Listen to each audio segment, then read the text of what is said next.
Everyone, before we begin, just wanted to throw this out there before the episode begins. I wanted you all to remember the views expressed in this presentation are the personal views of the hosts and the guests and do not necessarily represent the position of the Department of Defense and its components. That said, let's let the show begin.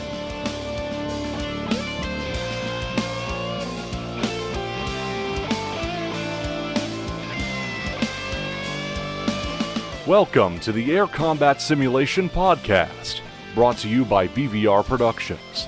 Together with content creators, mission builders, experts, and enthusiasts, we explore the comprehensive world of combat aircraft simulation.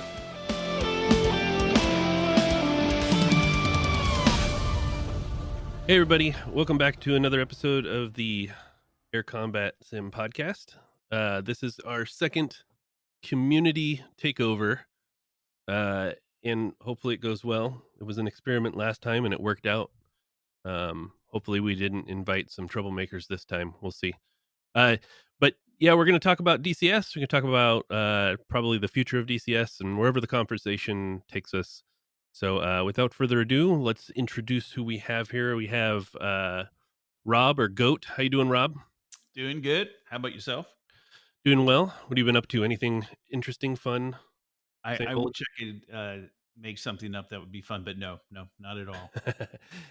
No worries. I feel like that's how everything is right now. Same old until we can actually get back to how our lives used to be. We have Big Skill. How you doing, Big Skill? Hey, good. Yourself? Doing well. Thanks for joining us. No problem. For this It was a experiment. pleasure. Next we have 104th Bullet. How you doing, Bullet? I'm good. I'm ready to talk about airplanes. One of my favorite things to do. Awesome. Well, hopefully you guys can all talk amongst yourselves a bit and drive the conversation, because this is supposed to be about you guys, and I'll make you host it instead of me. How about that? That's a That would be plan. fun. And then we got Tempest. Tempest, how you doing, man? Doing well. How about yourself? Doing well.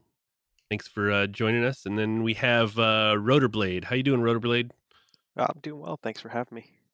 So the topic for today's podcast is basically just DCS, and they released their roadmap, or what they want to do for 2021. Not so much a commitment, as they said, and had quite a bit of stuff on it. I was pleasantly surprised. Did you guys catch all that stuff? Was there anything that caught your guys' eye, or anything that was not expected? Personally, yes. Yeah. What was it for you, Big Skill? I'm more a helicopter guy, especially recently, and really looking forward to a Hind. I've been waiting for years, Mhm. and see what happened with Apache. That apparently move a lot of downwash in the community. We will see. I'm not too optimistic on the time of the release that they actually say, but we will see. Hind mostly is what interests me, and multi-crew. Let's see. Nice. Anybody else have anything Yeah, out their eye?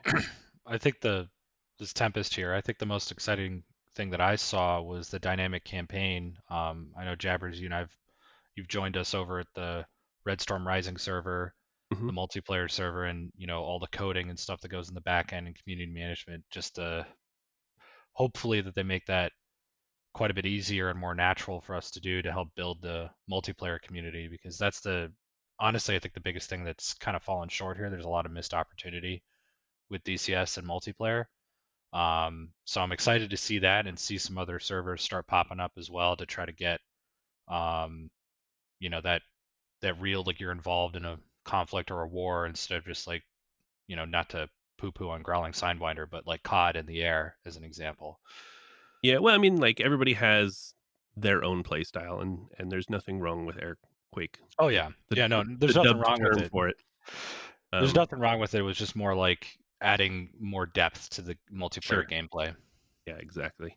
I think multiplayer always seems to be never the number one focus, and maybe rightfully so. I think a lot of the player base is probably single player in co-op at most.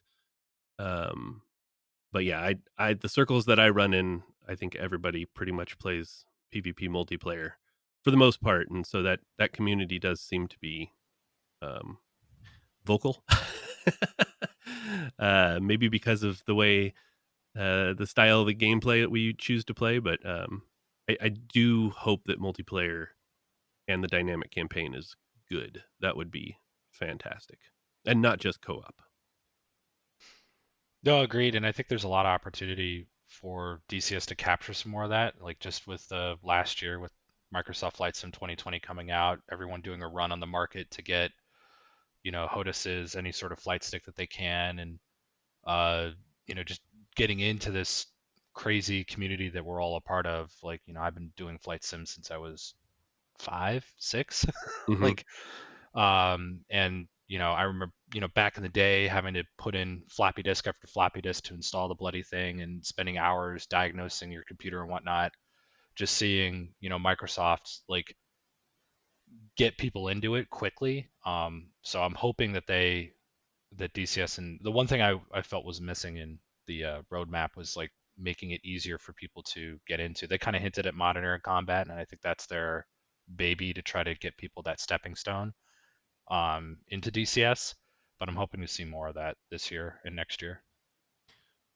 Yeah, Mac's always been an interest from a standpoint of I wonder what their goal is with that. Like obviously it's to dumb things down a bit and make it a little bit more arcadey and get maybe some of the I might take shit for this, but War Thunder crowd over, which I don't know if that's I don't know if that's actually realistic because just because of the variety in War Thunder versus something that is based off of what DCS currently is, the variety isn't really there. But yeah, we'll see. I think time will tell what the real goal is with that. I think it all depend what the player community want. Like I tried helicopter in War Thunder and it was pretty disappointing. Graphically, it looks good, but if you look some realism, I think DCS is the key. Yeah, if you're not into like the realism, you're just into playing a game, then War Thunder's where it's at. But there's a very niche market for the realism. Yeah, but that's what I'm hoping that they try to enhance, is just make it easier, especially things like the key mapper and just the user interface to just get started, get into the Mm-hmm. game, and then adding again, I don't know what the dynamic campaign is going to look like, but things like that add that gameplay depth, even if it's single player, multiplayer, or a combination thereof, co-op. I think that will help add that variety that we might be able to capture part of that crowd. Mm-hmm. Obviously, like more modules, more shiny, people who are attracted to that, who just want to fly like 18 different planes or tanks or whatever, you're not going to win those people over. But that gameplay depth, I think, is important as well. Like beyond just like, hey, I've learned all these systems in and out, and now I can drop GBUs from wherever, thousands of feet.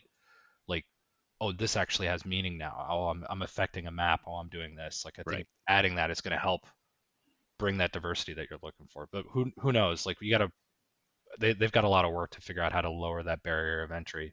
There's a lot of bugs to fix too, because I know a lot of pilots that stop playing DCS for the amount of bugs or issues with even the ground vehicle and all the dynamic things and ground clatting for helicopter, for example, that you can be visible like from kilometers and kilometers, like flying like 45 minutes with a helicopter being killed by a fox tree from very long distance is always frustrating. And, well, even worse is if you have a World War II tank snipe you out of the air. Yeah, but that's one of the things that piss me off more, because flying helicopter, I hate when they kill my pilot headshot instead to damage my tail rotor or my frame or whatever.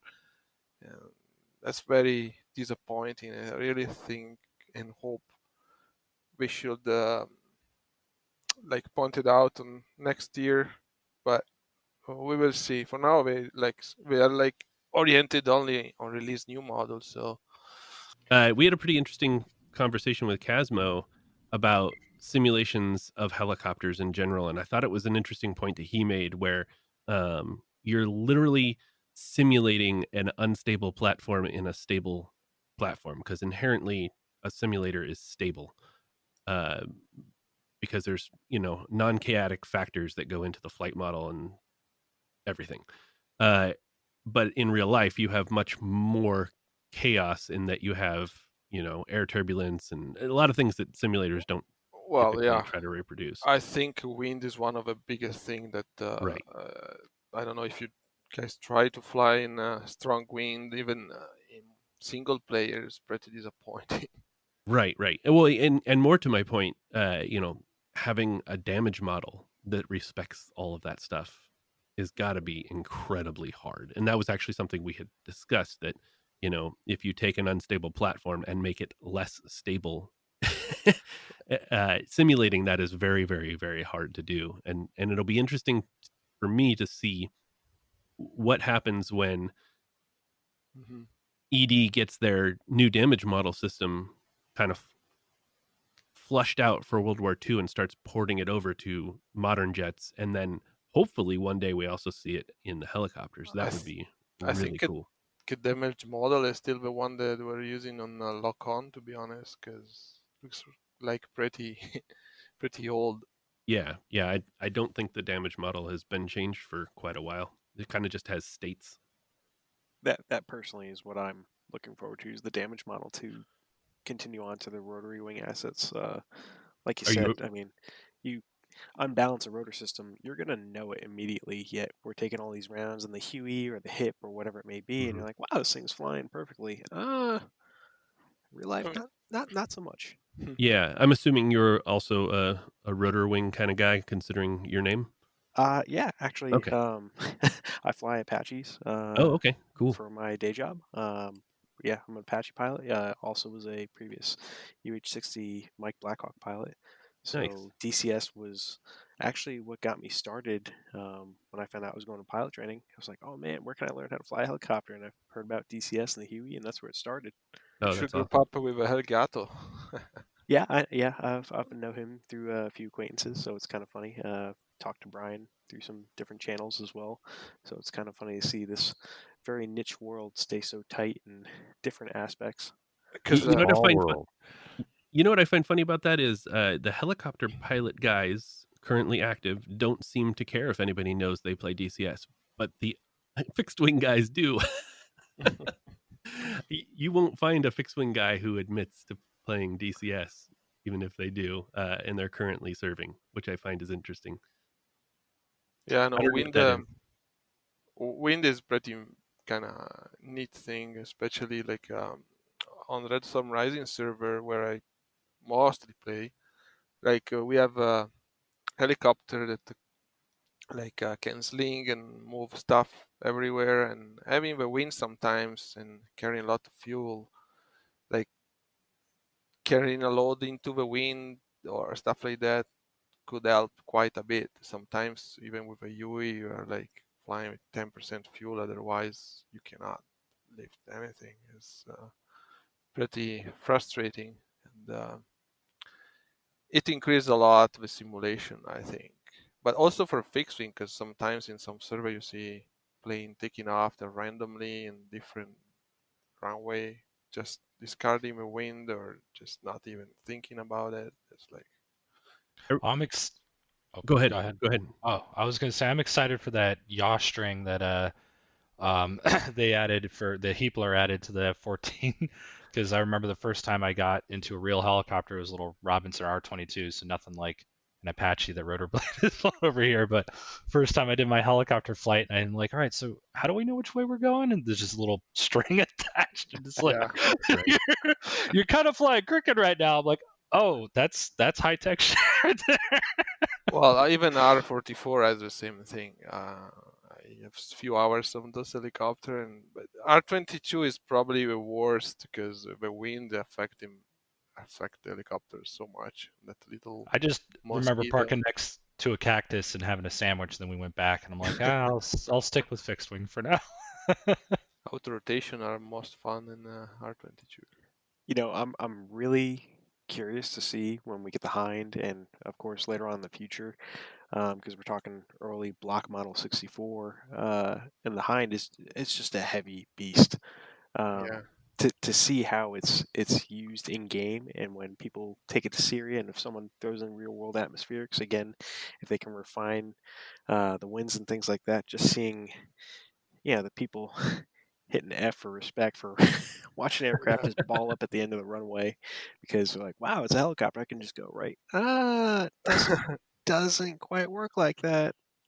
I don't know why they came up with that like minigun of a P model, because everyone was expecting to rotate the hand and shoot things around, and having the fixed gun on the nose and make a little more difficult, I think, to fly and hit something. But we will Well, see.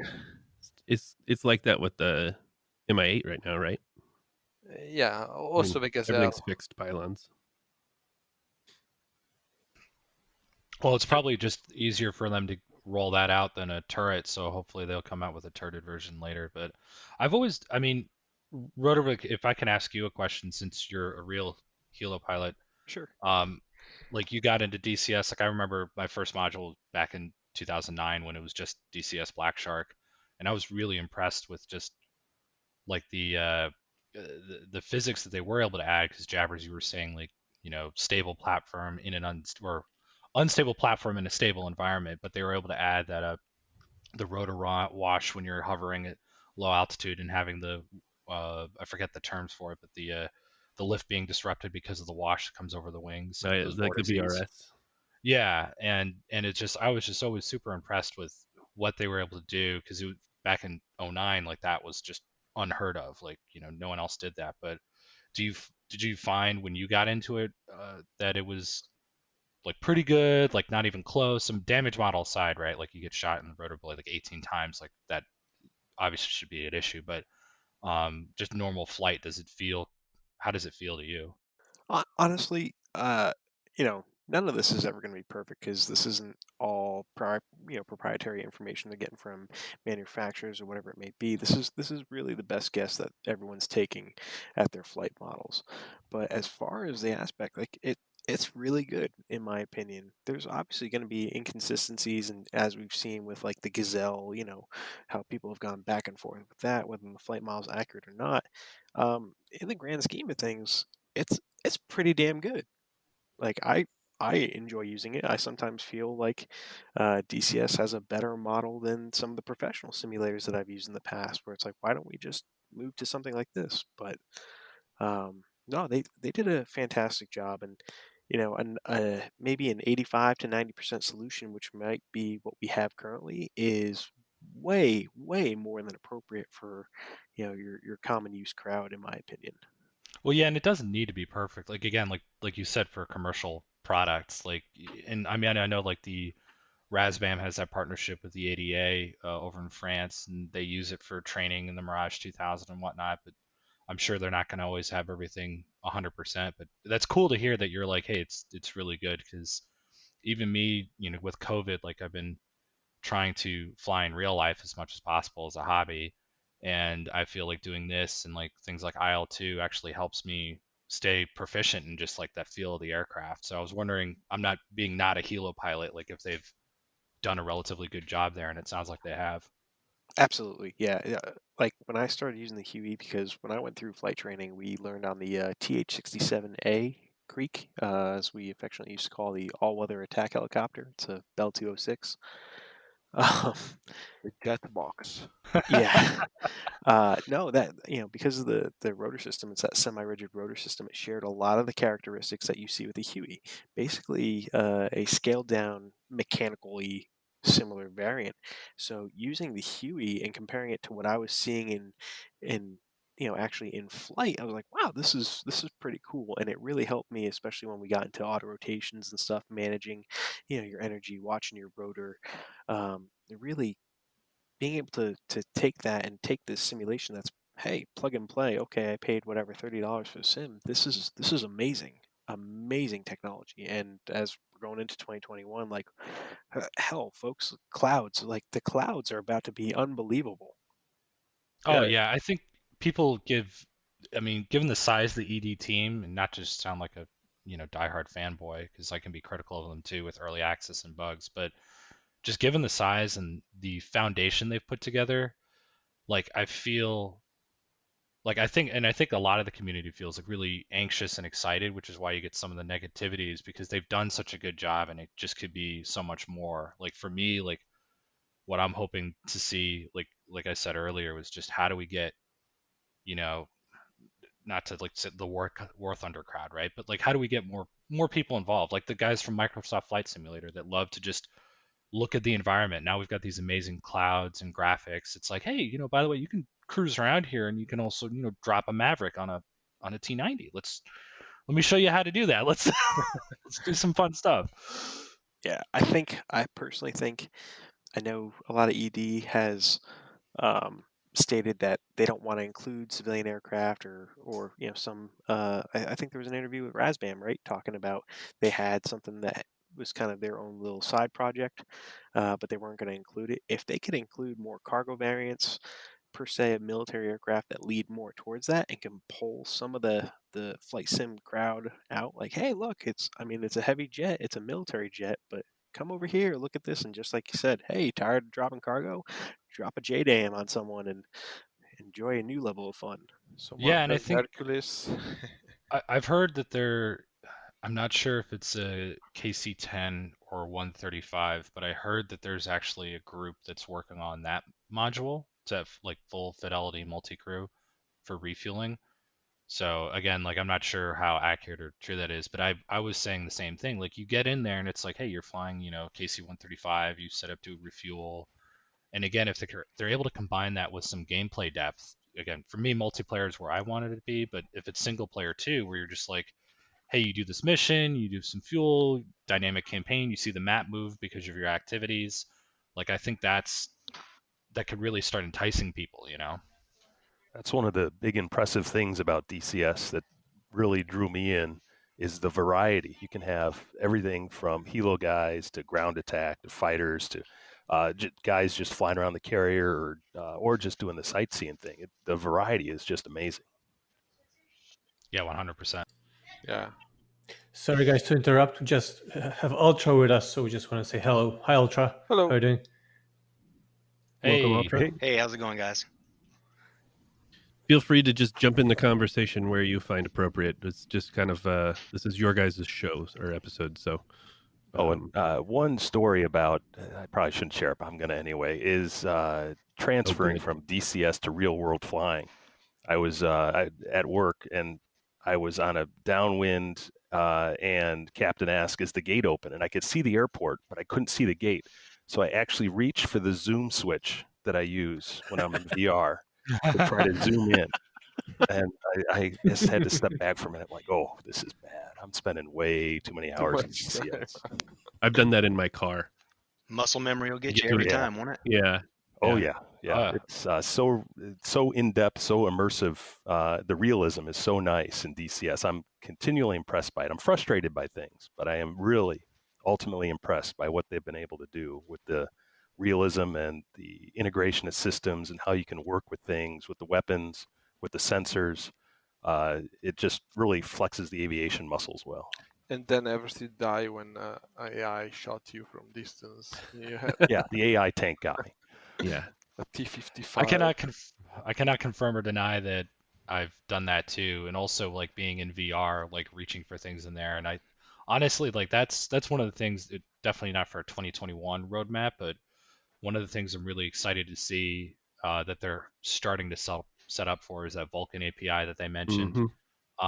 Because I can't go back to track IR. Like once I got into VR, and it's crazy expensive to do it like right now because of just how unoptimized it is. Like you have to drop thousands of dollars to really get a decent system. So okay, to that point, I just got a 3090. And how? Okay, how? I won't tell you the acts that I had to do to get it right now. But I saw your picture on Twitter yesterday. Yeah, I'm gonna go check. I'm checking your OnlyFans page right now. Yeah, it was a fans only thing. So I got it and I was like, oh, I'm gonna get to play VR again because I couldn't play DCS in VR. The problem for me is I started playing DCS in VR back when the Oculus came out. So what was that? 2013? 16? I don't know. Been It a while. felt like forever ago. 5-6 years ago. At Yeah, least. yeah. I'm really bad with math. Can you tell? And I played then, so it was 1.5. The overall performance, I could get 60 frames per second almost anywhere. There were like 2 airfields that I had issues, but if I didn't go to those 2 airfields, no big deal. 2.1 came out and I had no issues. The second 2.5 came out, I had to stop playing in VR because I could no longer get 45 frames per second most of the time. That's So the dumpster fire, and we're not supposed to talk about that ever again. Well, the problem is that I made the switch back to track IR. In fact, I didn't even have track IR before. I started DCS in VR and I had to go backwards, and that was a hell of a transition. But I did it, and it made content creation better for me, so it was kind of justified because nobody likes to really watch VR stuff for the most part. The head jittery thing, I think, drives a lot of people crazy, and the quality isn't as good as getting 1440p straight resolution. So now I have this 3090. I still can't do it. So I'm really, really hoping that the Vulkan thing pays off because I really would love to. And again, this is me having the issue of having played DCS when I could get 60 to 90 frames per second constantly, no matter what. But those are on Syria map, or which map are you? This was on Caucasus. So I have this video. In fact, I was going to make a post on the forums, see if anybody else had the issue. But when I go inverted in the F16, my frame time jumps and oscillates up and down, and I go from like 45 frames per second to 20. Only when I'm inverted. Only when I'm inverted. I've noticed the exact same thing, especially like if you're just doing aileron rolls. Yeah. And the 16 F14 doesn't matter. And that's the thing. If you're looking, and it's funny because if you look straight ahead, you're fine. But if you're looking off to the side, it's Jittery. vomit comet. Yeah. It's all related to how much sky you're looking at and how much ground you're looking at. Because if you look I don't think that's true. I don't think that's true. No, because I can literally roll the plane over and then look down, so I'm looking up at the sky basically, but through the cockpit, and the frame time is still the same problem. It's something weird with being inverted. I don't quite understand what it is at all. And that's one of the reasons why I've been like, at least the past couple of months, been doing a lot of that because they also broke the AIM-54 and the AIM-120. Yeah. But I've been doing a lot of IL-2, and IL-2, even though some of the servers they have there will get a little laggy, it's a much smoother experience, and the graphics are still, really up there. So I've been playing a lot of that. And also, right rudder is kind of useful for when you're putting around in a Cessna too, to remember how you got to put that in. Yeah, it's kind of funny that this came up because I've been a DCS guy in VR forever, but recently started getting back into BMS, and going back to pancake mode was just, it's doable and you can have fun, but it is absolutely not the same. Yeah. So my description for that is face huggers and flat screeners. So yeah, and so Jabbers, when since you started there, it's interesting because my experience when my friends were like, got to get the Valve Index, you got to do it, just it's the most amazing thing ever. And I did hat switches, and then eventually I started doing track IR, and I'm like, this isn't going to be that special. And the first time I got into the F14 with the Valve Index, and sitting on the ground, frame times didn't matter. I was just like, holy crap, and I'm reaching for things. I can't imagine the mind, the mind jarring going backwards to try to not have that experience, because I thought it was just going to be a better version of track IR, and it's just not. There's so much potential there. I think that the thing for me that there's two things. One is the depth of field and flying with a wingman. I can now. I couldn't do that at first on a flat screen with track IR. I couldn't do it. the depth of field really helped me so much to stay, in position and everything. And it just throws me way off. The other thing that would throw me off was I was really used to, um, head placement when tracking a target because it's completely natural in VR. You want to look left, right?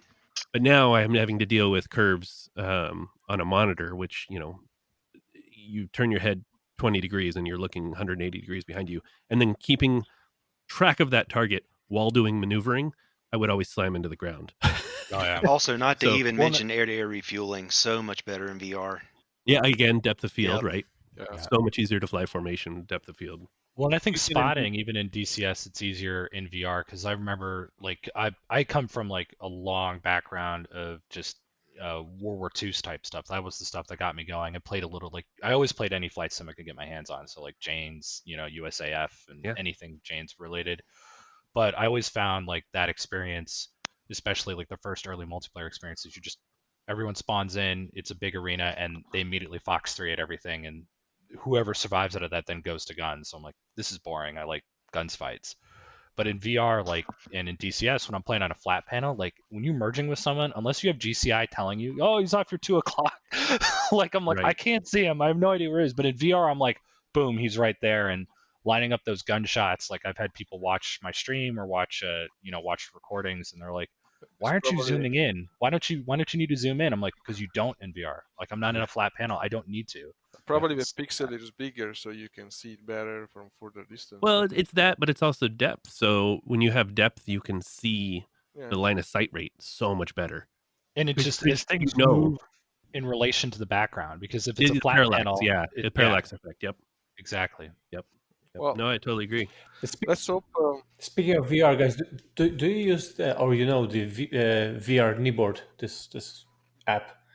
You have to have a special tablet or just normal tablet, and it kind of puts your kneeboard and you can actually scribble on it with a pen. It's just I've never amazing. seen that. Or you can put I've never seen you that. can put any. That sounds amazing.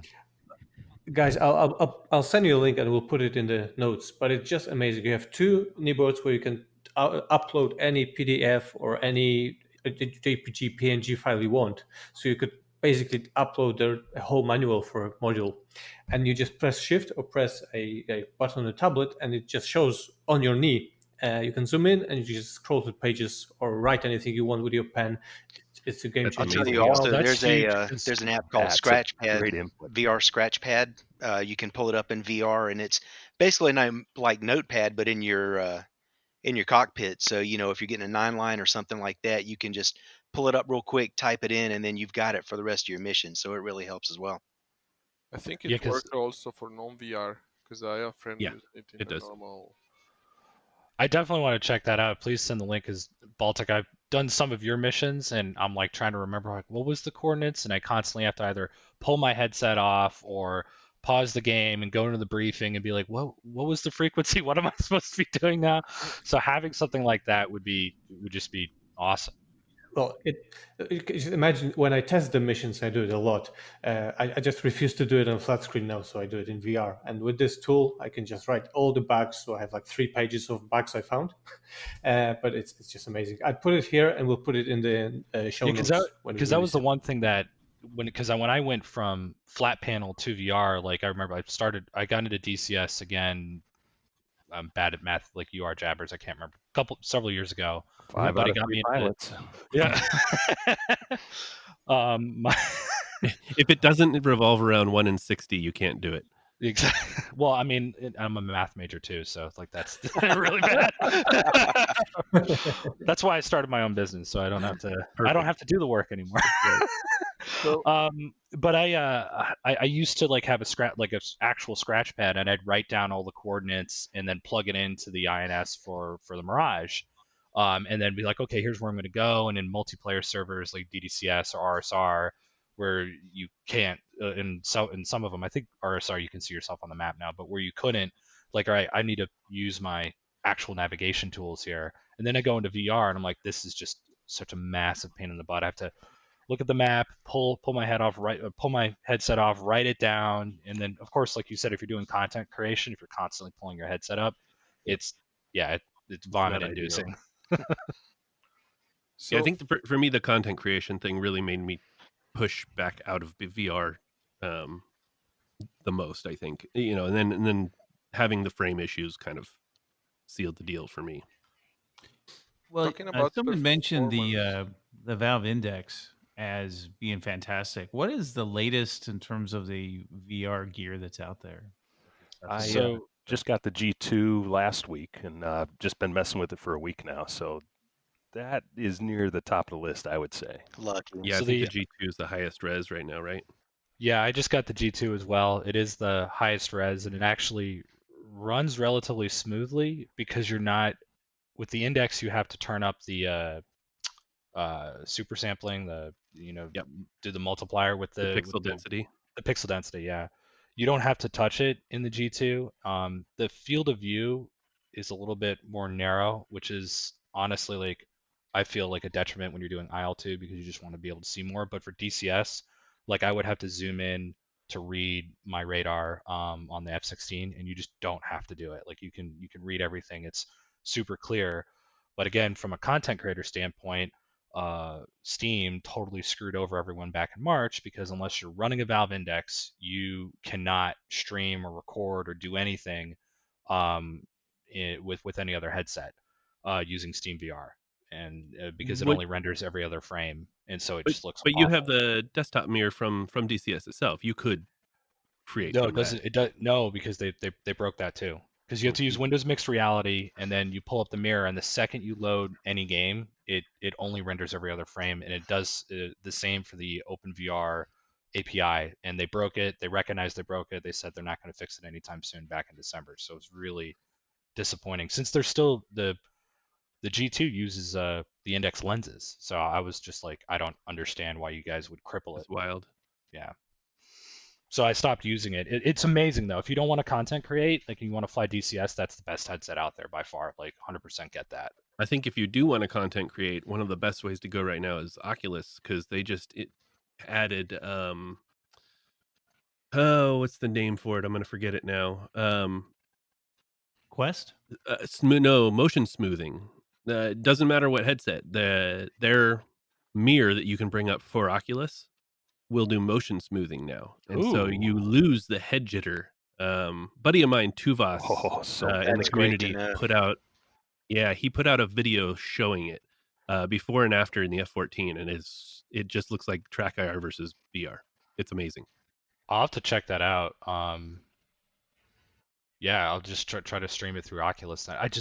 The fact that now you have to have a Facebook account linked to it, it just really pissed me off. So I've been trying to move away from Oculus, but no, yeah, I hear you. Damn it.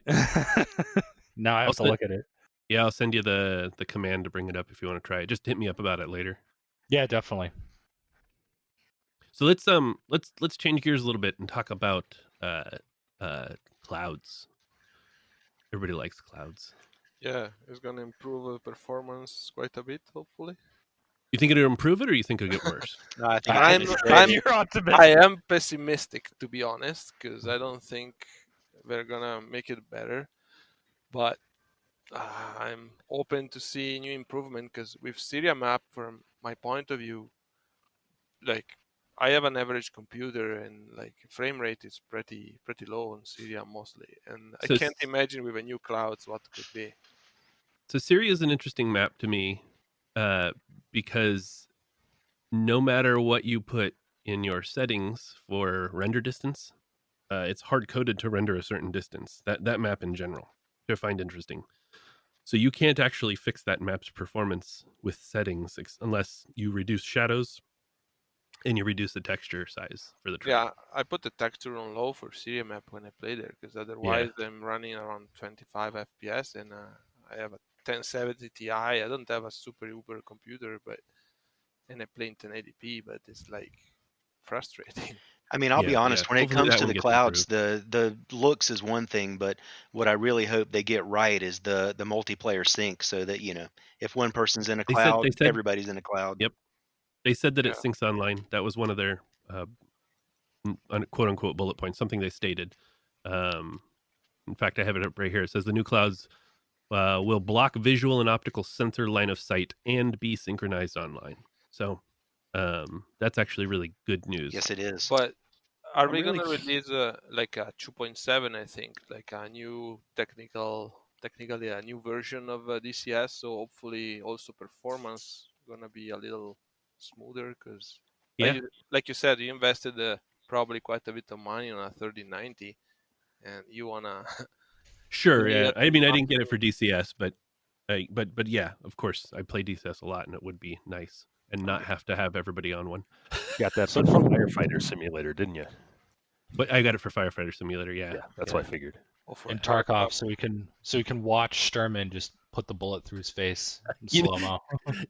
Tarkov saw the least amount of improvement. Like DCS actually was a little bit better. So go ahead. Yeah, for the clouds, from a PvP standpoint, I'm definitely excited to see it for flying warbirds. I wish that was more popular here. I know why it's not, like, compared to IL-2, because again, the variety, but I do like the flight model in DCS better than IL-2 from a realism standpoint. And when you're fighting in the clouds and using them to your advantage and using the sun, like, that's huge for that era of combat. For more modern stuff, I'm like, this will be interesting for, like, IFR practice and approaches and things like that. But for fixed wing jets, like, half the time your head's down in the cockpit, locking people up on your radar. Yes and no, because when you get within visual range, again, you can use the clouds to your advantage, dip in one and lose sight, right? But also it's supposed to mess with IR sensors, I believe. So I hope so. You dip into a cloud and the Fox 2 will not track you.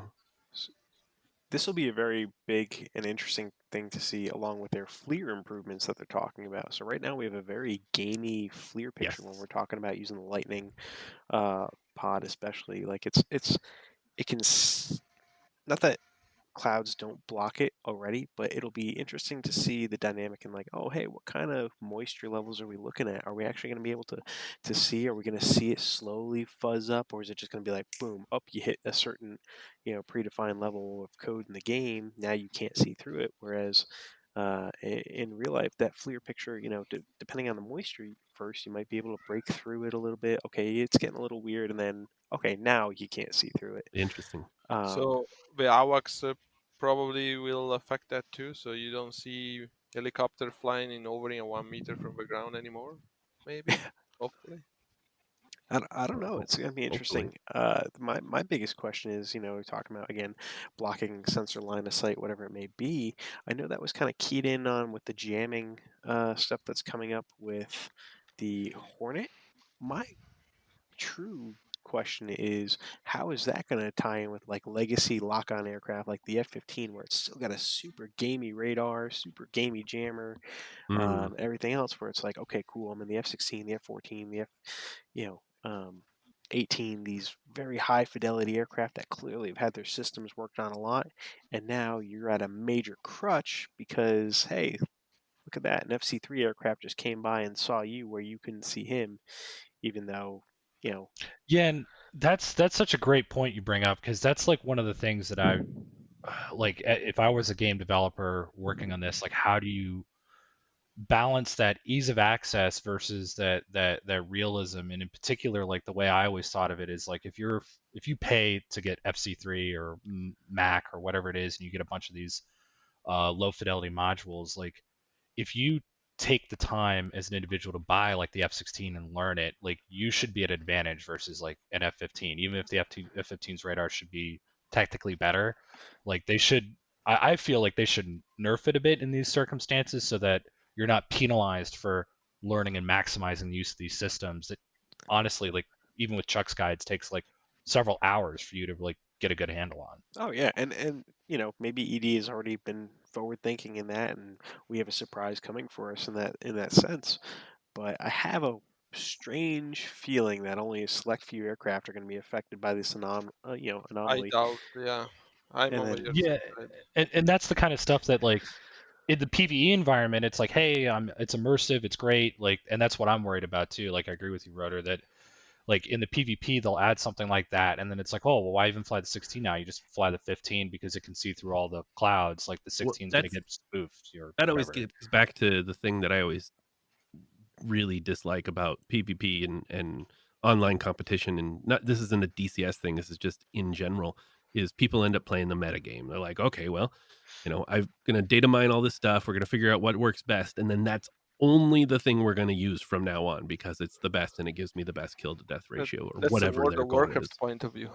I mean, at least No, as a server, no, it's not. as a server It's the host, though, you competitive. can pick and choose. I mean, if you want a totally yeah. realistic environment, you can exclude aircraft or whatever you want. So, I mean, Sure. it's Like- at least you're not forced into it 100% from a PvP point of view. The downside to restricting it on the server is you exclude people, though. Exactly, that's what we were discussing for Red Sun Rising many times, trying to balance the plane set from blue and red, because like on red side, as you guys know, there's not many options other than the JF-17, and it's pretty good plane, but giving up Flaming Cliff, I mean, to cut a lot of people or new people that approach DCS and that wanna learn to fly, learn the simulator and everything, and if those planes are not available, they won't join the server at all. So you cannot have new friends, new people to enjoy with. But yeah, Jabbers, you're right. Like that whole meta game, and again, that's what I think. That's like any competitive environment, right? Whether it's like if you look at like chess as an example, and that's exploded on Twitch and other stuff too. Like people are going to be start to play certain openings, and they're like, oh, what's the people data mine and look at that kind of stuff too. And by the way, I just made myself a massive nerd here. So I think that's now you do. Yeah, right. Fair point. You'll fit right in. You're quite literally playing a niche game and talking about it on a podcast. That's the nerd. Fair point. If anyone here has spent any less than 20 hours studying a manual for an aircraft that they never touched in real life, you're in the right place. Can't argue.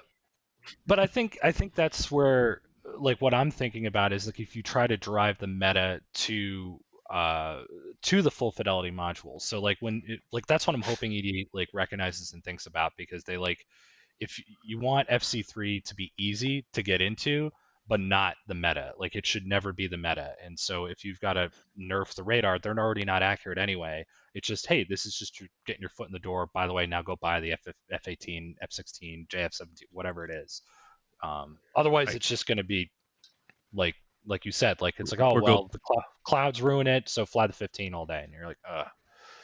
I think for the average person anyway, once they're in FC3 or that type of environment, if they're really serious about getting competitive or something like that, they're going to want to evolve to that next level anyway and move into a full fidelity aircraft. I think it depends on what their goal is. So, I mean, I hate to relate it to a different game, but I've been playing a lot of Tarkov lately, so that's kind of where my mindset is. But in Tarkov, there's multiple ways to play the game. You can go full meta. Your whole experience is based off of your statistics of kill to death ratio, and I want to go out and I want to kill the most players, and then get out and live, and that's it. And in that case, you would probably get the best weapons, the best whatever, and that's all you do. The other way to play it is for fun. Go and have fun and do whatever, and who cares about the statistics? And you can do the same thing in DCS. But it all is going to depend on what your term of fun is. If your term of fun with DCS is killed to death ratio being 3 or 5 to 1, then you're not going to play the harder planes. Period. Why would you? You would only do that for the fun aspect of it, and you would have to let go of the fact that maybe I'm not going to survive as much because it's a little harder, right? No, I agree, and I think that's where again that gameplay depth really helps alleviate, or can help alleviate some of that. When we're looking at the dynamic campaign and you can use like logistics and supply, so that, because I mean, like right now PvP, I would argue, and maybe other people would disagree with me, but PvP in a BVR environment, the F-16 is king, bar none. Like if you're flying anything else, then you're already at a disadvantage, whether it's the JAF or the F-18 or whatnot. F-14 debatable if you've got a good Rio, but I think the 16 is probably the way to go regardless. But if with new game mechanics that they add with things like the dynamic campaign or whatnot, where you can make it so that you can't just launch off 18 AMRAMs or whatever it is, right? Like I think there's certain things where they can help balance that out without like turning it into a game where they, or like Tarkov, where they like, oh well, now ammo prices for M995 are like $17 a shot. So now you can't like, unless you're a full Chad Rich all the time and you're, Ghost Freak or Veritas or something, like you're just not gonna be able to play that. Yeah, My it's place to survive. yeah. Multiplayer servers rather. They need that aspect of risk versus reward, right? Like Blue Flag had that initially. You had a life system, right? And so you could get up in a plane, and if you screwed up too many times, you couldn't play that aspect of the game anymore. You had to switch over to something else for 6 hours. That was always a really cool thing for me when I played Blue Flag. Yeah, agreed. And I think having that personal, but also tying that gameplay depth into the one thing I always wanted to see, and I've seen tried in RSR and some other servers, is tying that into like logistical or supply options, where it's not just like, hey, because you don't want to punish new people so hard that they can't get in, but it's like, Right. hey, you can't fly the F-15 anymore because you lost 3 of them, or well, this base is out of supplies, so now you got to fly another 20 minutes. You can still play, but you got to fly another 20 minutes, or things like that. You can start incorporating and adding gameplay to us, so there is punishment for poor play, but it's not like, hey, like, because that was the big thing that ticked me off of Blue Flag. Like, I try to go, red team would be losing, and I try to fly and get bombed in the airfield once. I'm like, oh, okay, well, we only have 2 airfields left. Go to the next airfield, get bombed there, and then manage to take off and then get shot down. It's like, all right, well, I guess I'm done. Like, I'm not So, playing here anymore. so this So, identifies a really good point. When you play any other game, whether it's your AAA things like Modern Warfare, Tarkov, when you go to find an online game, you go into matchmaking, right? And it keys you up real quick with 64 other players, however many it may be, and you start from square one because the aspects you're talking about do exist in some servers where it's supply based. Hey, if this is destroyed, you can't use this, that, whatever it may be. But the problem is most of us are in different time zones, so we come into these favorite servers of ours that have those exact aspects you're talking of, and then you go in, it's like, up, we've already been defeated. We're already pushed Yeah, back. the match it's already 3/4 of the way over. Yeah, Yeah. we were done. It's been running for 4 hours. And unfortunately, that's just, in my opinion, due to a lack of, DCS is not a AAA title yet. That's why yeah, dynamic And base we don't is have enough players to make these dedicated servers to where it's coming up and you can just start a new match and it's based off these parameters. And Well, yeah. I well, also think I think that you're. Oh, go ahead.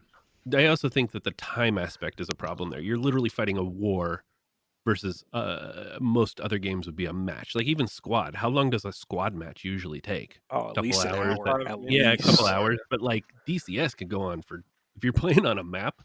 You know what I mean? Like it's not 2 or 3 control points in most cases. It's like I played for 15 or 2 20. weeks in some servers. Especially when it's 2 a.m., you're half drunk, and there's only 2 other dudes on the other server, and it's you, and you're trying to control everything. So now you're the game master, and it's just, Yeah, it's a lot of exactly. fun, but you're just not getting anywhere. Well, and that's where I think like clever use of AI, like with again, to tie it back to the improvements that we saw in the roadmap or the potential ones, is going to be key to help populate servers regardless, like have that mixture of PvP and PvE. Because the only game that I saw that actually did this relatively well for several years before, again, it was a small company, um, World War II Online. They were the only ones to do that long campaign, all PvP, air war, sea. Well, the sea was a joke, but and ground war, that to keep it going. But they also still had the same problems, like the Euro time zone, and all the East Coast guys and the West Coast guys would be going to bed, would be the low pop, and then the map, you'd wake up in the morning after doing like an amazing battle in the middle of the Ardennes forest, and then you're like, oh, we captured these 2 towns, and you wake up and the line has moved like 50 kilometers in one direction because all of the high player guys were asleep. And so that was always a complaint in that game. They still made it work pretty well and it was still fun, but like that's something where I always said that like you need to have some sort of AI to populate the server when people aren't on, and because otherwise it's just you're on there, there's 3 boys on, you're drunk, you're like, all right, let's see what I can do with this helicopter. And like you're playing against yourself, and it's not the same experience. So you need to be able to like bridge that in with something. And I think AI is going to be the big thing.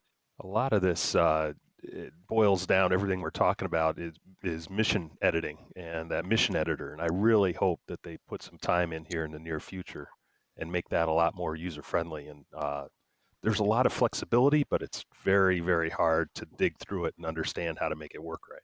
Oh, that needs to be, yeah, agreed. That needs to be as easy as possible. That, and they need to focus some improvements on the dynamic server capacity, because even a big server, you can maybe have 64 people before it starts completely crapping itself out. So if that, right? I know IL2's got it up to like 80, and then it starts really struggling. Like, they need to find ways where you could, because even Call of Duty, you can have 100 people on, and it's not like 100 people on and the systems are stretched to the max. It's like, no, you can do a battle royale, 100 people, no problem.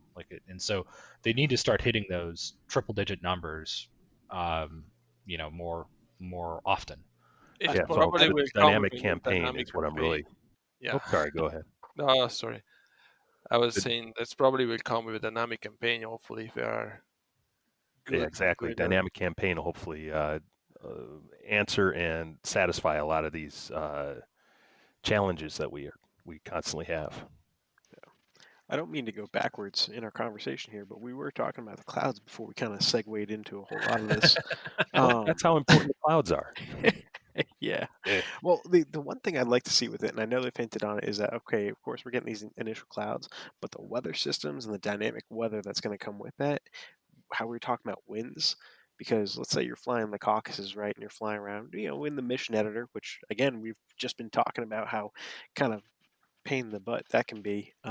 Turbulence, seeing the wind channels going through, through valleys and stuff. I think that would be an epic improvement to see, like, hey, yeah, you thought you were going to duck into this little valley in your fighter or your helicopter escape, but now you just put yourself in, a no out situation because the winds are just beating you down, and well, you're done. Yeah, no, that would be so. That's actually something I didn't think of. Like, have a thunderstorm start rolling in if they can tie in the clouds to weather. So, like, you might be flying over there 20 minutes ago and it's fine, and now there's a major downdraft, and so you're trying to mix it up in the merge or close to the merge and do an evasive near these mountains. And oh, by the way, yeah, there's 40 knot winds, so have fun kissing that mountain face. Yeah. But that's also a question whether they will do the whole dynamic weather upgrade, which is to say that it's not very user friendly is, I think, an overstatement or understatement. But I mean, you can make it work, but for instance, you cannot control how high the clouds will be, and they always are at 12,000 feet more or less, which makes it not very useful.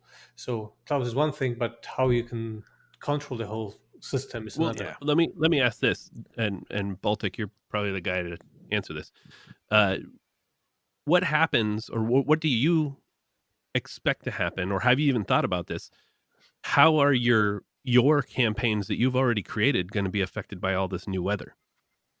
You had some presets that you used for those, and they work well. But now we're getting an entirely new weather system. Are you going to have to go back and test all those and make sure that the weather doesn't screw up, your visibility and everything?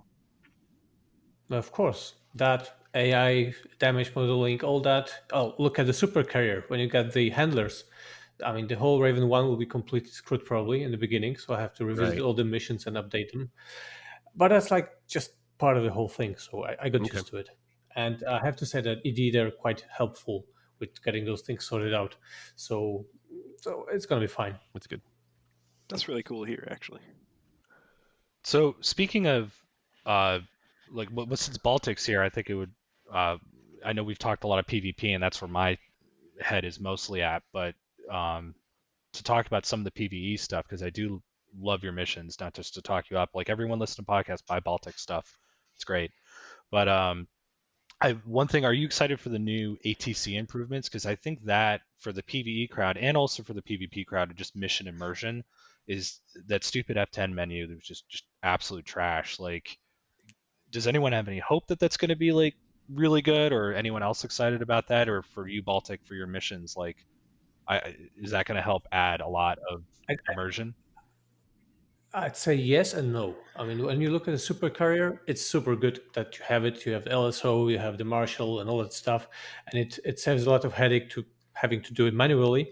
But the problem is that you only have it for your own flight. So all the other flights that are getting back, you will not hear them talking to the marshals. You still need to kind of include it separately. So yes, it'll be good to have, but it will be like only halfway good, I Got it. guess, if it makes sense.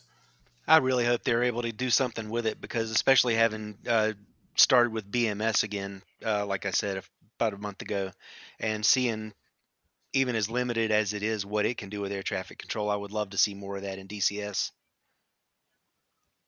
Yeah, I've seen some people stream BMS, and again, like I'm full on the VR train, so I couldn't go back and do that the last.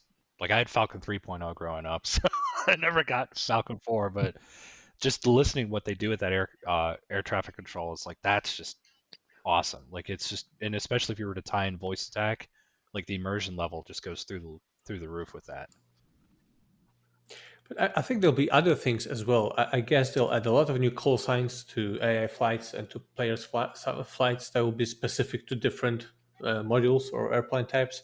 And in the end, I'm quite optimistic because the supercarrier shows a lot of capabilities, and I think they'll just transfer that to ATC, which is much easier to do than with a carrier. Listen, right? if I'm not Pontiac 1-1, I won't recognize myself. So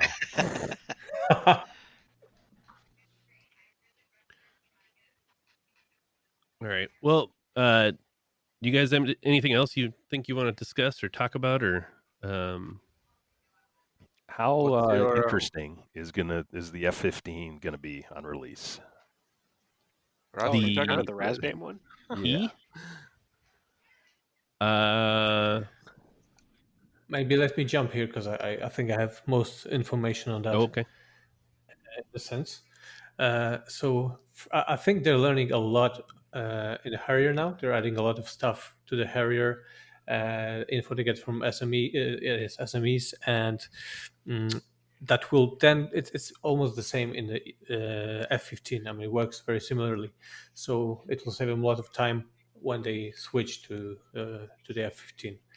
And I mean, everyone will compare it to the F-14, right? Because you have a jester, you have two crew members, etc. And I'm not really sure how that will be dealt with, especially that F-15 has like 95% of systems can be operated from both seats. So it kind of I think the only thing makes that it can't clear. be in the back seat is the gear handle. I think quite So literally it's 99.9%. 99.9. Yeah. Exactly. Yeah. If Do we know you're which- flying the plane from the back seat and you need to land it, then you need the pilot, and that's it. Is there a mod for Yeah. that? Maybe a long stick to reach it.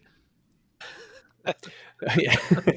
Yeah, but bottom line is, I think they've learned a lot with the Harrier, and I know people have the qualms, etc. But the Harrier is shaping up to be pretty nice, and with lots of systems. And I think the F-15 will be. Do I we know? absolutely love the Harrier, so that's good news. Do we know what engines the Strike Eagle is getting?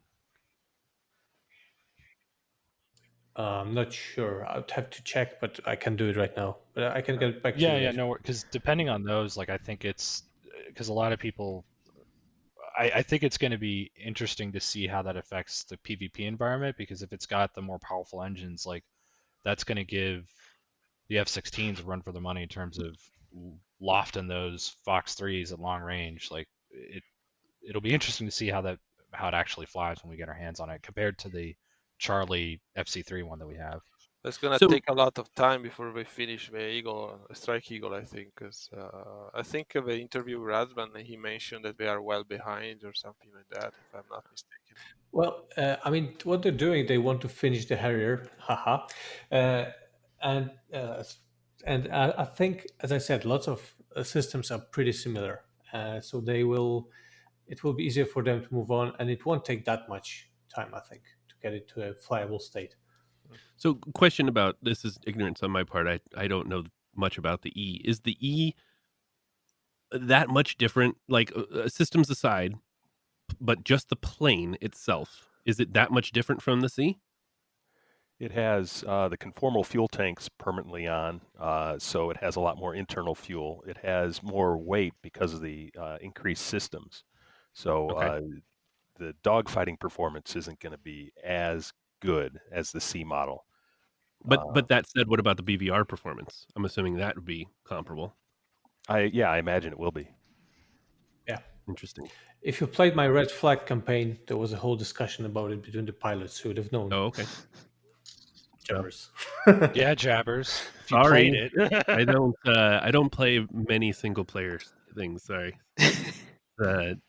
Not that they're bad or anything. I just don't do it. Yeah, I'm stuck in multiplayer. That's where I go to every time. From what I understand, depending on the engines that the Strike Eagle gets, because I think there's a later model that has a little bit more thrust. You just run less fuel and compensate for the weight. That thing's going to surprise a lot of people in a merge if it's set up for air to air. Interesting. Yeah, that'll be cool. We'll see what happens though, because it always depends on the model. Maybe up at 50,000 feet, it'll be doing Mach 3 like some of them, like the F-14 did back in the day. Yeah, that was interesting. I think the Vigan did the same thing, right? Yeah, just like there's no air resistance up here. Sweet. Yeah. Heat Player giving it a little special sauce. Yeah, that's awesome. I only hope it's not gonna be too much OP, because I think the main goal of ED right now is to moving the line of DCS that was initially planned between 70 and 90, I think. Because now with a Typhoon plan, we are moving the line quite a bit forward, I think. I kind of worry about that, because if I ever release a Typhoon with a Meteor missiles and the Strike Eagle being OP, there's really no more space for helicopter or ground attack plane. This goes back into that line of, again, these developers, whether it be ED or third party, you're getting into a realm of you just don't know, because this is data. Like the Meteor missile, it's not even operational, if I'm not mistaken. No, not yet. Like, we're talking about something that's 2021 and beyond in the real world, let alone in a game. So, like, I know people have their opinions on the JF-17, but same thing. Like, these are new technologies. These haven't even been tested in real world. So who's going to have the leg to stand on to say if this is OP or not? And even still, should it even be included in the game based off what you were saying, Jabbers? Like, what time frame are we shooting for that makes this still competitive, and again doesn't leave guys out to dry because, oh, hey, the newest toy's on the block, now we're all screwed?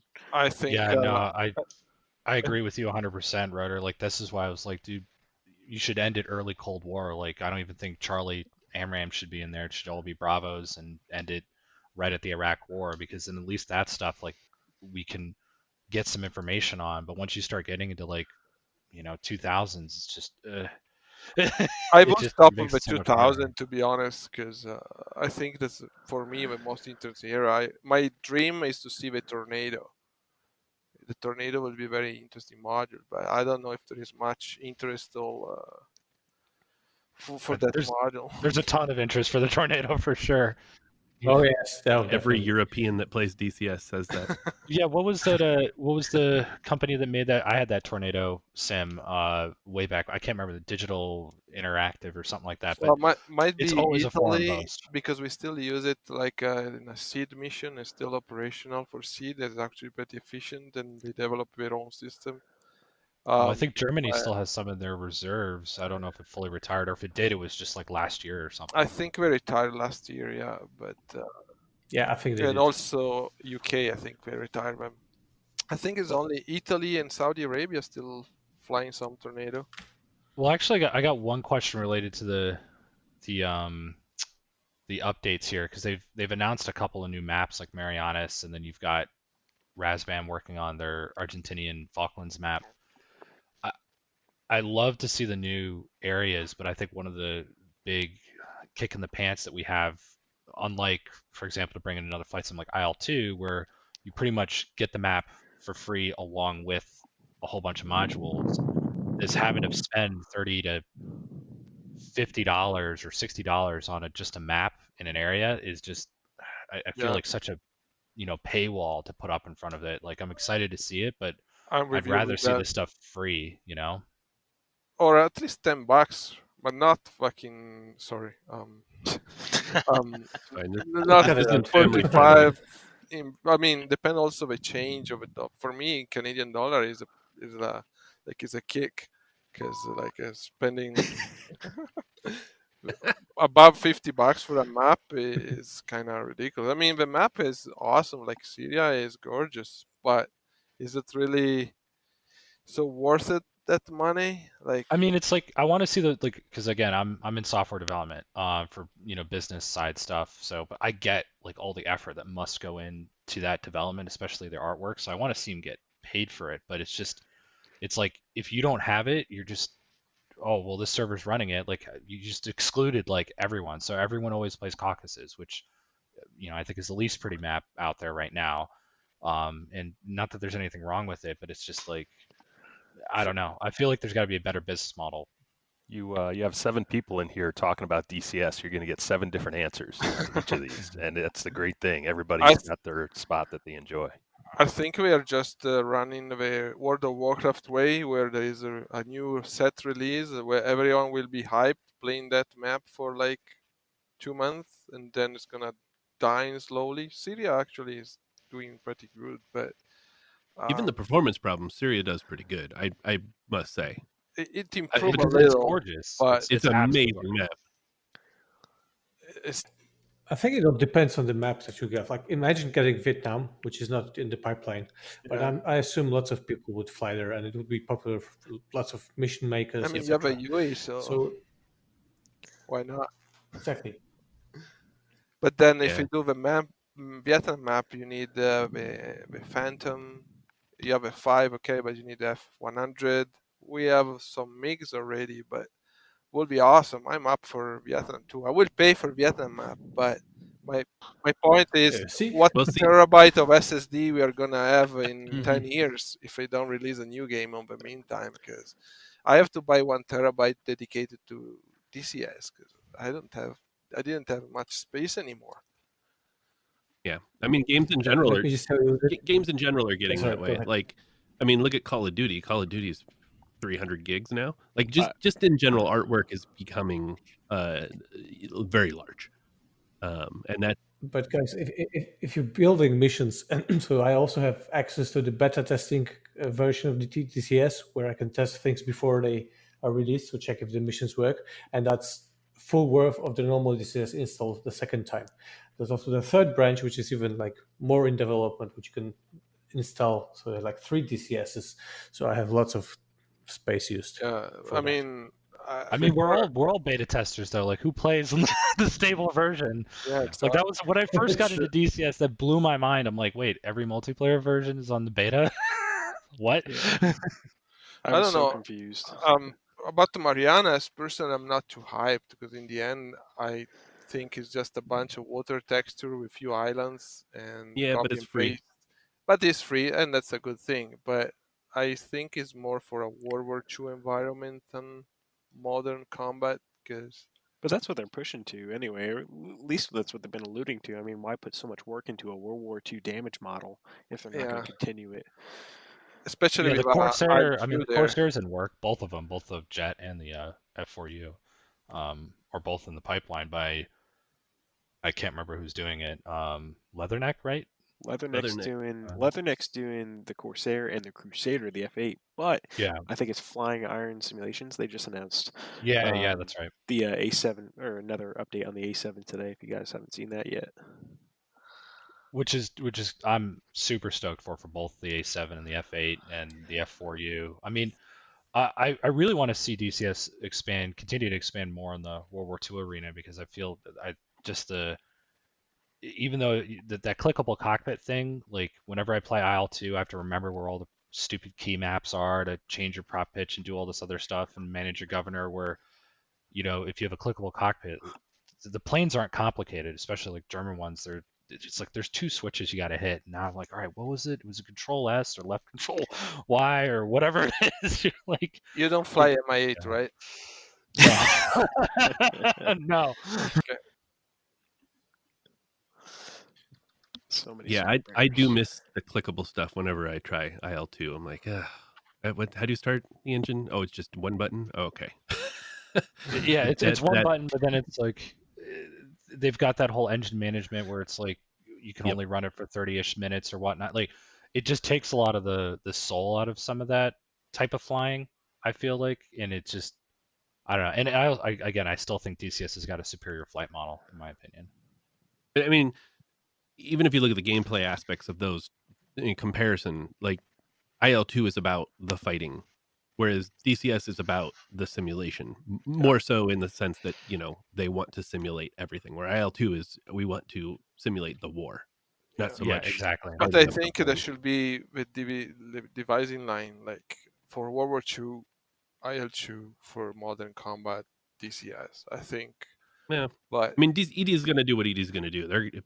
Obviously it's, you know, Nick is a World War II guy. He's going to push the World War II stuff. That's his jam, and he's going to use DCS to do it, and that's fine.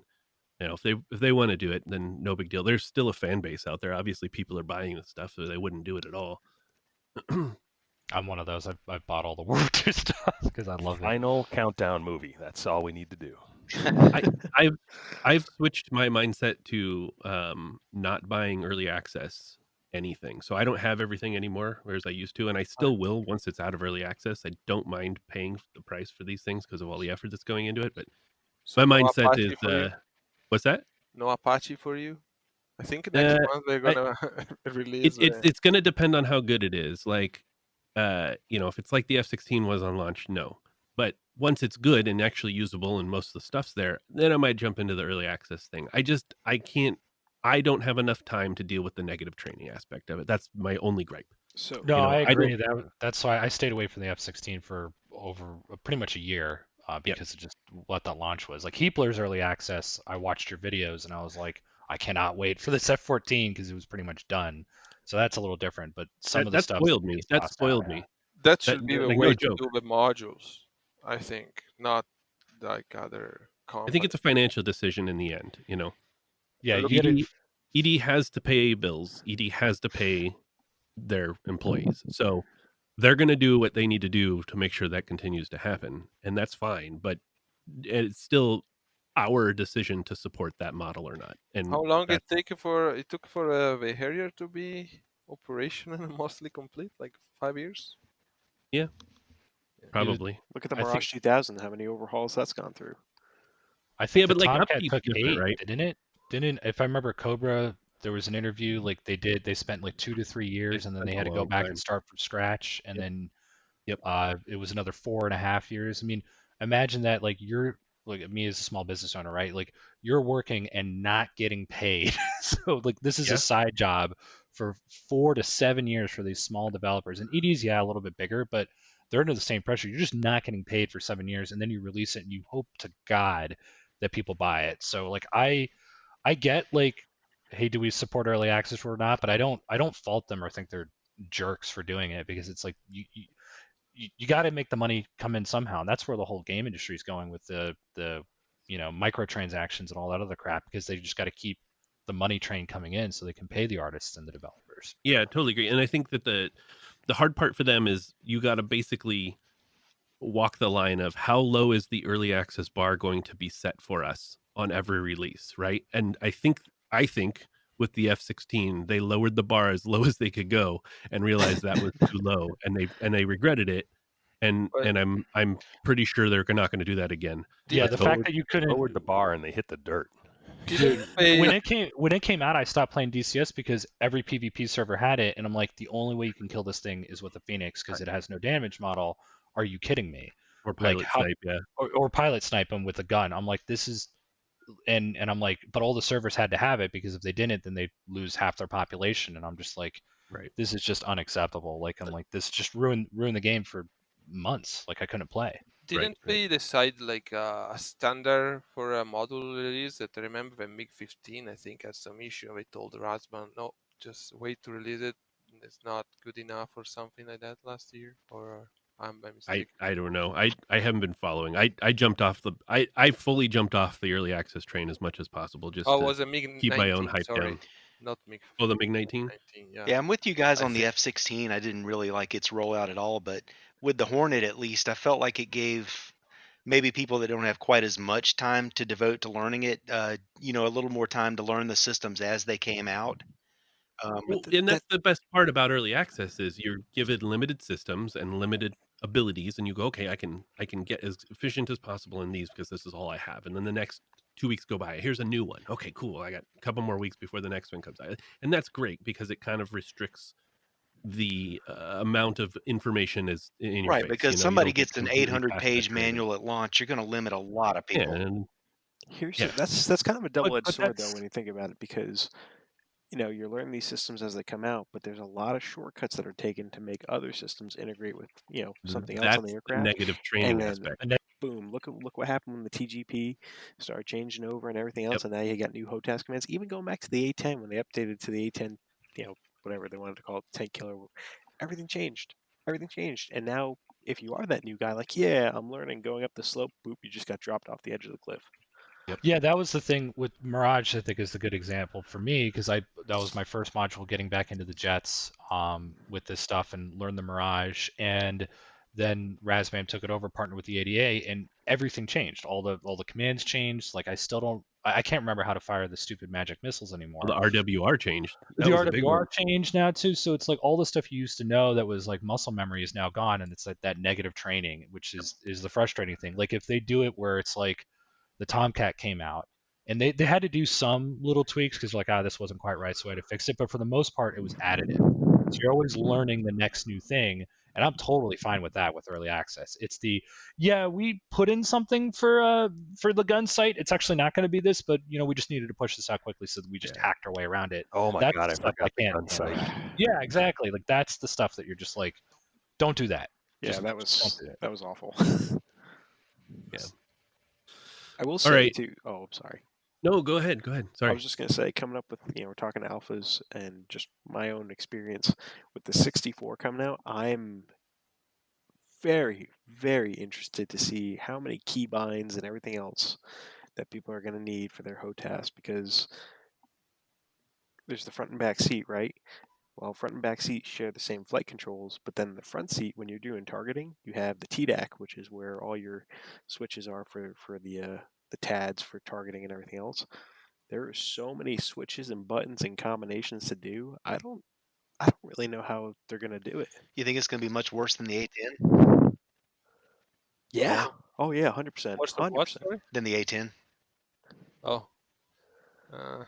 I don't know. It'll still be faster than the A10 though. Totally true. If people are going to hate me for saying this, if it gets off the ground. Yeah, well, we'll see with Behind, because hopefully Behind will be released before the Apache, because there's been how many times it's been delayed? Yeah. Because they give it the priority to 18 and 16 after, and now hopefully it's going to be the time. But It's coming out in April. We don't know what year yet, but definitely April. well, April 1st, right? April 1st. Didn't they write the Q1 or Q2 or something like that? That was like when the 14 was going to come out, and everybody kept asking me, and then Elgato on one of his streams said, Jabbers told me Monday the 19th, and if you looked at a calendar, there was no Monday the 19th for like 3 years. Nice. Thought it was all just 2 That's weeks clever. anyway. That's Yeah, very clever. Yeah. I don't even know that he intended that. It was accidental Well, greatness, I guess. My big question will be mostly on the multi-crew, because I'm pretty satisfied with the UE multi-crew, but there's not so many buttons like in a Hind or Apache, so I wonder. Actually, I how was gonna. it will work. You mentioned all the buttons in the Apache. I'm not as much of a rotor guy, obviously. But like, is that like you said? There's flight controls in both the front and the back. It's not just a gunner up there and like Redundant. Yeah. It's fully redundant. I didn't know that. Yep. 100%. I think the goal is if one pilot or co-pilot die, the other could fly back to a base or something like that. But I am really excited to see that module come out, because when I got the COP 50, I immediately learned why there are 2 people in that cockpit trying to fly that stupid thing and work the schval. Just so I can see a TV guided missile fly into my face was always fun. I can't wait to do the owl with a head, the left and right with the Apache. That's why I was hoping to do it in the Hind, but apparently we have to wait for Apache. Well, I got to wrap this up, guys. I'm sure we could go on for another couple hours, so we'll have to have another one of these for sure. Depends on how much alcohol we have left. Well, we can always buy more. That's the best part. But I want to thank you all for stopping by and getting involved in this. This is awesome. We've done 2 of these so far, and each one's been very successful. I think it's been a lot of fun. So thank you all for attending. No, thanks for including us. This was really Yeah, fun. thanks for having me. I appreciate it. This was a really cool experience. Awesome. Thanks, See ya. guys. Epic So Kharkov. We'll go ahead. We'll go ahead and do another one of these. So for you guys listening, if you want to get involved, we usually stick them up on Facebook. We stick them up on Discord. You can go ahead and thumbs up and or like or whatever the platform accepts to, raise your hand, say you want to attend. So look for them in the future, and we'll do another one for sure. Because I think this one's proven that we could talk for days and have content for a while. So again, thank you all for watching, listening, whatever platform you're on, and we'll see you guys next time.